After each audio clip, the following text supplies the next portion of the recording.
Louise Charlotte of Brandenburg was a Duchess consort of Courland. She was politically active during her tenure as Duchess consort. She was born to George William Elector of Brandenburg and Elizabeth Charlotte of the Palatinate. Life. Raised as a Calvinist, she practiced this faith all her life. In 1638 her family moved to Königsberg, where she made contact with local group of poets led by Simon Deck. After Louise Charlotte reached maturity, she received first marriage proposals.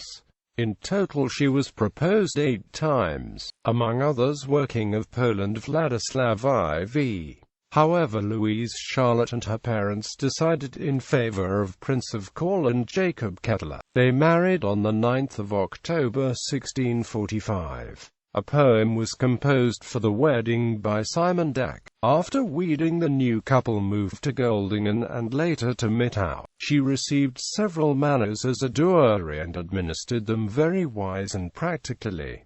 She actively made gardens there and developed dairying. Also, she was known as fair and kind landlord to her peasants. When in 1657 Swedes invaded in Courland, Louise Charlotte managed to get promise from Swedish General de la Gardie to spare her manors and peasants. In 1658 she, together with Duke Jacob and whole family, were kept as prisoners by Swedes in Riga and later in Novgorod. They were restituted and were able to return to duchy only in 1660, but all the properties and land was heavily devastated. Louise Charlotte is attributed to have had a large influence over the policy of state during the reign of her consort. She worked with her brother, in the interest of Brandenburg, but is also credited to have contributed to the greatness of Courland during her tenure. The negotiations between Brandenburg, Russia, Sweden and Poland took place in Mittau during her de facto reign. Issue